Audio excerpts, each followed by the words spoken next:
Now, South Korea's rival political parties have been locking horns over North Korea following the regime's sudden about-turn on holding high-level talks with the South this week. The main opposition party is concerned the North could be purposely trying to drive a wedge between Seoul and Washington. The ruling party said the Koreas must try and hold talks before the planned North Korea-U.S. summit in mid-June.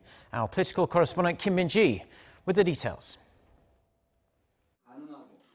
North Korea's sudden turnaround has sparked concerns that it may put the brakes on the recent momentum towards peace on the Korean peninsula.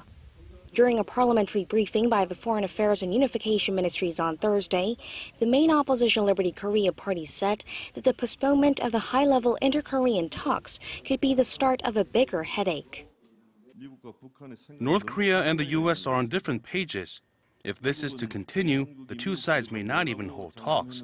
And even if they do, a significant agreement may not come out of it, and we could go back to the situation we saw last year. This will then put President Moon in an awkward situation and also put a crack in the South Korea-U.S. alliance. North Korea has promised complete denuclearization, but like you said, there's a difference between how Pyongyang and Washington want this done. But we are aware that the two sides are in direct communication in regards to the talks.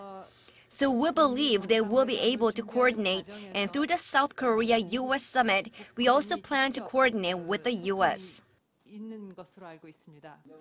Given the unpredictable situation, some lawmakers questioned about lifting the economic sanctions imposed on the regime so soon, saying that Seoul could see itself fooled.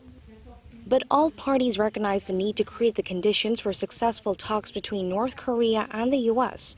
and the implementation of the Panmunjom Declaration so that it leads to permanent peace on the Korean peninsula.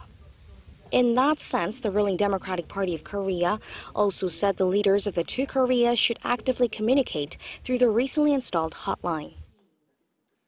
A hotline has been established, but there's been no talks between the leaders. As a mediator, Seoul has a lot of tasks. I see the need for talks ahead of the South Korea-U.S. summit. Yes, I agree. The Blue House and the North Korean side will determine the opportune moment.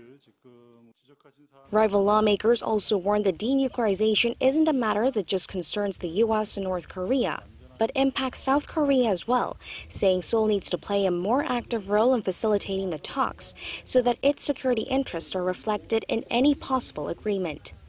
Kim Min-ji, Arirang News.